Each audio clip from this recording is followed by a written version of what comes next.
భారతదేశపు గణతంత్ర దినోత్సవ వేడుకలు జనవరి 26వ తేదీన జరగబోతున్నాయి. ఈ రిపబ్లిక్ డే పరేడ్ కి ప్రతి సంవత్సరం కూడా ఆయా దేశాధినేతల్ని మనము చీఫ్ గెస్ట్ గా పిలవడం జరుగుతుంది. ఈసారి ఇండోనేషియా ప్రెసిడెంట్ ప్రబోవో సుబియాంటో ఆయన్ని మనం ఆహ్వానించాము. అండ్ అందులోనూ కేవలం ఆయనను ఆహ్వానించడం మాత్రమే కాదు, ఇందులో ఇంకొక మెసేజ్ కూడా ఇస్తూ ఉన్నాం. అఫ్కోర్స్ మీరు గ్లోబల్ రౌండప్లో చాలాసార్లు ఎక్స్ప్లెయిన్ చేస్తూ వచ్చారు. భారతదేశాన్ని పాకిస్తాన్ని ఒకే రీతిన చూసే పరిస్థితి నుంచి భారతదేశము చాలా ముందుకు వెళ్ళిపోయింది అనే ఒక మెసేజ్ని భారత ప్రభుత్వం ఇచ్చే ప్రయత్నం చేస్తుంది. ఇంతకుముందు ఏ దేశాధినేతలు వచ్చినా కూడా, అమెరికన్ ప్రెసిడెంట్ వచ్చినా, ఇంకోరు వచ్చినా కూడా భారతదేశానికి వచ్చి తర్వాత పాకిస్తాన్కి వెళ్ళడమో లేదా పాకిస్తాన్ నుంచి భారతదేశానికి రావడం ఇలా జరుగుతూ ఉండేది. మోదీ హయాంలో ఆ ప్రక్రియకి ఆ సంప్రదాయానికి తెరదించడం జరిగింది. సో భారతదేశానికి వచ్చే ఏ దేశాధినేత అయినా కూడా మళ్ళీ వెంటనే పాకిస్తాన్కి వెళ్లకుండా, అంటే మేమిద్దరం ఉజ్జీలము అనే భావనని మనం తీసేసే ఒక ప్రయత్నం జరుగుతున్న టైంలో ఈవెన్ ఇండోనేషియా ప్రెసిడెంట్ కూడా పాకిస్తాన్కి వెళ్ళాలనుకుంటే అది మనం చాలా సున్నితంగానే తిరస్కరించినట్టుగా తెలుస్తోంది. దానికి వారు కూడా అంగీకరించినట్టుగా తెలుస్తోంది. సో ఓవరాల్గా చీఫ్ గెస్ట్గా ఇండోనేషియా ప్రెసిడెంట్ రిపబ్లిక్ డే పరేడ్కి రావడాన్ని ఎలా చూడాలి, అండ్ దీంట్లో ఉన్న దౌత్యపరమైన అంశాలు ఏమున్నాయి, అండ్ ఇండోనేషియా భారత్కి మధ్య ఉన్నటువంటి సంబంధాలు, ఈవెన్ బ్రహ్మోస్ కూడా వాళ్ళు కొనుగోలు చేస్తూ ఉన్నట్టుగా తెలుస్తోంది. సో వీటికి సంబంధించిన వివరాలు తెలియజేస్తారు. మనకు దౌత్యపరమైనటువంటి అంశాలలో ఒక పదం వాడతారు, డి హైఫనేషన్ అన్నటువంటి పదం వాడతారు. అంటే హైఫనేషన్, డి హైఫనేషన్, హైఫనేషన్ కి ఆపోజిట్ డి హైఫనేషన్.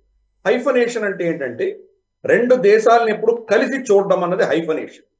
ఫర్ ఇన్స్టెన్స్ మనకి ఇప్పుడు భారతదేశం, పాకిస్తాన్ రెండు కలిపి చూసేవాడు ప్రపంచమంతా గతంలో.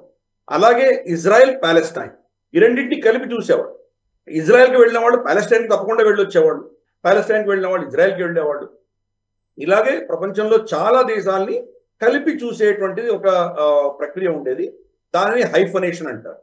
అంటే ఒకరి దగ్గర వెళ్ళి ఇంకొకరి దగ్గర వెళ్ళకపోతే బాధపడతారేమో వాళ్ళు అన్నటువంటి ఒక అభిప్రాయం ఒకటి, ఇద్దరిని కూడా వాళ్ళిద్దరి యొక్క రిలేషన్ ఆధారంగా చూసేటువంటి ప్రక్రియ ఒకటి. ఇది హైఫనేషన్ అనేది జరుగుతుండేది. దాని నుంచి బయటపడడం అనేది డి హైఫనేషన్. మనం ఏం చేసాం, భారతదేశం ప్రతి ఏ దేశమైనా ఆ దేశాన్ని డైరెక్ట్గా ఇండిపెండెంట్గానే మీరు డీల్ చేయండి, ఇంకొక దేశం యొక్క పరిధిలో దాని నీడలో మీరు చూడకండి అని చెప్పి మనం ఒకటి పాలసీ తీసుకొచ్చాం. మనము అదే చేస్తున్నాం. ఫర్ ఇన్స్టెన్స్ మోదీ గారు ప్యాలెస్టైన్కి వెళ్ళొచ్చారు. ప్యాలెస్టైన్కి వెళ్ళినప్పుడు ఇజ్రాయెల్కి వెళ్ళలేదు. అలాగే ఆయన ఇజ్రాయెల్కి వెళ్ళినప్పుడు ప్యాలెస్టైన్కి వెళ్లకుండా వచ్చారు. అదే పంథాలో మనం కూడా ఏం చెప్తున్నామంటే భారతదేశానికి రావాల్సినటువంటి వాళ్ళు ఇక్కడికి వచ్చే ముందరో లేదా ఇక్కడి నుంచి వెళ్ళిపోతున్నప్పుడో రెండు సమయాల్లో కూడా మీరు పాకిస్తాన్తో లింక్ చేయకండి అని మనం చెప్పాం.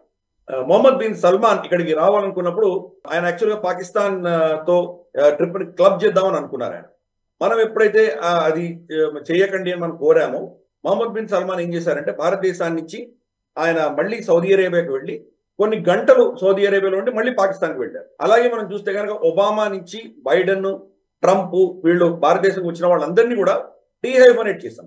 ఎవరు కూడా పాకిస్తాన్కి వెళ్ళకండి అని మనం కోరడంతో వాళ్ళు కూడా వెళ్ళలేదు. ఇప్పుడు ఇండోనేషియా రాష్ట్రపతి ఈయన ప్రబోవో ఆయన వచ్చేసి పాకిస్తాన్కి వెళ్దామని అనుకున్నారు. ఆయన 26 మన రిపబ్లిక్ డే పరేడ్, గణతంత్ర దివస్ పరేడ్ అయిపోయిన తర్వాత సాయంత్రానికి పాకిస్తాన్కి వెళ్దాము, పాకిస్తాన్లో 2 రోజులు ఉండి వెళ్దాము అని అనుకున్నారు. దాన్ని మనం ఇన్ఫాక్ట్ కొద్దిగా సీరియస్గా తీసుకున్నాం. మనం వాళ్ళకి డిప్లొమాటిక్ గా మనం చేస్తూ వెళ్ళాం. అందుకనే ఈయన రిపబ్లిక్ డే పరేడ్కి చీఫ్ గెస్ట్ గా వస్తున్నారు అని చెప్పి మనం అనౌన్స్ కూడా చేయలేదు. నార్మల్ ఏంటంటే నవంబర్, డిసెంబర్లో అనౌన్స్మెంట్ అయిపోతుంది.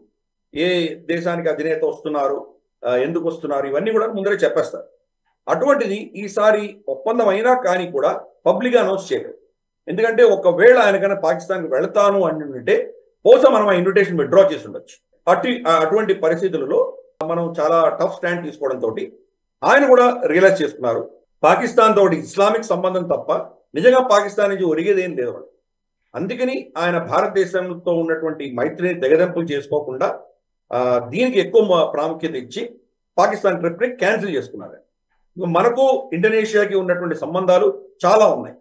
మొట్టమొదటి సంబంధం నా దృష్ట్యా అన్నిటికంటే కీలకమైన సంబంధం ఏంటంటే మలక్కా స్ట్రైట్కి వెళ్తున్నటువంటి దారిలో మనకు నికోబార్ ఐలాండ్స్, ఇందిరా పాయింట్ నుంచి సబంగ్ పోర్ట్ ఏదైతే ఉందో ఇండోనేషియాలో, ఈ 2 పోర్ట్స్ యొక్క అనుసంధానం అనేది చాలా కీలకం.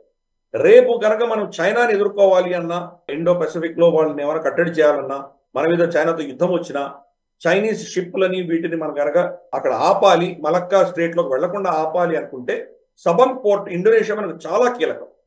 అందుకని ఇండోనేషియా మైత్రి అనేది మనకు చాలా చాలా కీలకం. అలాగే ఇండోనేషియా దృష్టి చూసామంటే మనం వాళ్ళ పామ్ ఆయిల్ కొనుక్కుంటున్నాం, పెద్ద వాణిజ్యం అది, నిజంగా వాళ్ళ బిగ్గెస్ట్ ఎక్స్పోర్టర్ భారతదేశం. అటువంటిది భారతదేశం కొనుగోలు ఆపేసిందంటే వాళ్ళ పరిస్థితి ఏమవుతుందో మనకు తెలుసు. మలేషియా మీద అటువంటి ఒత్తిడి తీసుకొచ్చాం మనం. మహాతిర్ మహమ్మద్ ఆయన భారత వ్యతిరేకమైనటువంటి పాలసీ తీసుకొచ్చి కాశ్మీర్ వ్యతిరేకంగా స్టేట్మెంట్లు ఇస్తే మనం ఏం చేశాము, ఆయన మీద ఒత్తిడి తీసుకురావడంతో ఈ ఆయిల్ కొనడం మానేశాము. దాంతో ఆయన దేశంలోనే ఆయన పక్కన పెట్టేసి వేరే ప్రత్యామ్నాయాలు వచ్చారు. అప్పటి నుంచి మనకు అది డెఫినెట్ గా మళ్ళీ మనం వాళ్ళ దగ్గర కొనుక్కోవడం మొదలుపెట్టాం. కాబట్టి ఇది ఒక చాలా కీలకమైనది. వాళ్ళకు అటువంటి బిజినెస్ వాళ్ళు కోల్పోవడానికి సిద్ధంగా లేరు. మూడవది, చైనా దుందుడుకు చర్యలు విపరీతంగా పెరుగుతున్న విషయం మనకు తెలుసు. మొత్తం సౌత్ చైనా సీ అంతా మాదే అంటున్నారు. దాంతో వాళ్ళు దేశ సరిహద్దుల దాకా ఇది మా భూమి మా జలాలే అని చెప్పి వాళ్ళు క్లెయిమ్ చేస్తున్నారు. ఇండోనేషియాతో కూడా వాళ్ళకు వైరం పెట్టుతారు. ఇండోనేషియా సముద్రాలు చైనీస్ సముద్రాలకు చాలా చాలా దూరం అయినా కానీ కూడా వాళ్ళ పెద్ద పెద్ద షిప్పులు ఇవన్నీ కూడా వాళ్ళ మేజర్ ఎయిర్ క్రాఫ్ట్స్ అన్ని కూడా వీళ్ళ ఎక్స్క్లూజివ్ ఎకనామిక్ జోన్ EEZ అంటారు. అంటే ఏ దేశపు సముద్రపు ఒడ్డు నుంచి లెక్క పెట్టినా 200 నాటికల్ మైల్స్ వరకు ఇది ఉంటుంది అనమాట. అక్కడికి చైనీస్ షిప్పులు చైనీస్ జెట్లు వచ్చి ఇక్కడ దౌర్జన్యం చేయడం మొదలుపెట్టారు. సో వీళ్ళు దాన్ని తిప్పికొట్టడానికి వీళ్ళ ఎయిర్ ఫోర్స్ జెట్స్ అన్ని స్క్రాంబుల్ చేశారు. అవి వెళ్ళి వాళ్ళని బెదిరించి అక్కడి నుంచి తరిమేశారు. కాబట్టి చైనా తోటి ముప్పు పెరుగుతూనే ఉన్నది అక్కడ ఉన్న దేశాలందరికీ. కాబట్టి భారతదేశంతో అనుసంధానం చేసుకోకపోతే కష్టం అవుతుంది వాళ్ళకి.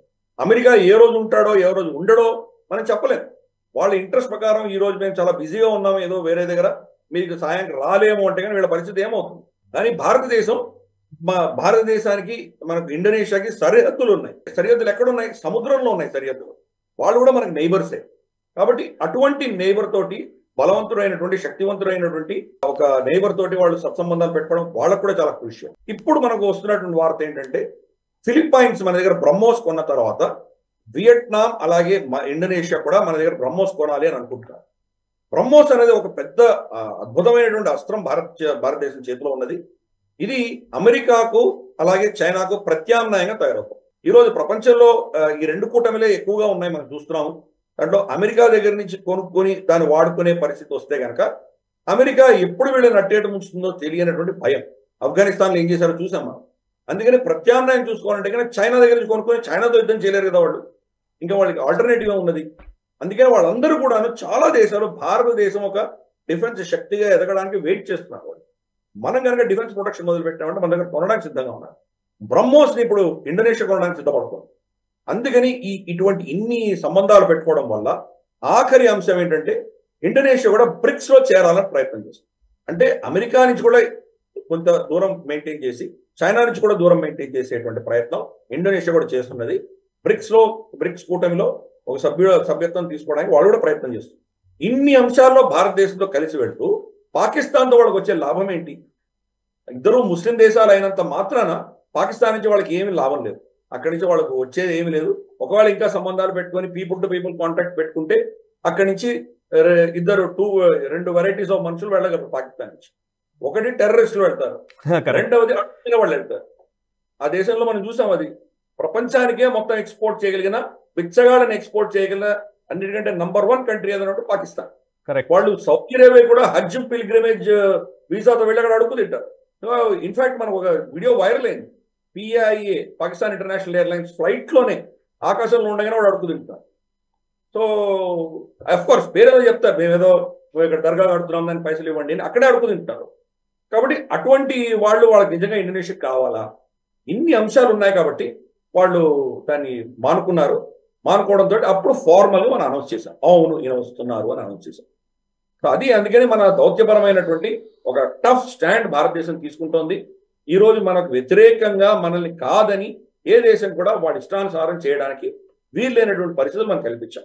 అందుకని ఇది ఒక మంచి పాజిటివ్ గా మనం ఫస్ట్ లో పెట్టుకొని మాట్లాడతాం. ఈ వీడియో మీకు నచ్చినట్టయితే లైక్ చేయండి, 10 మందికి షేర్ చేయండి. అలాగే కామెంట్ల రూపంలో మీ అభిప్రాయాలను మాతో పంచుకోండి. Nationalist hub group of channels ను సబ్స్క్రైబ్ చేసుకుని తెలుగునాట జాతీయవాద జర్నలిజాన్ని ప్రోత్సహించండి. ఈ వీడియో కింద ఉన్న బెల్ ఐకాన్ పై క్లిక్ చేయడం మర్చిపోవద్దు.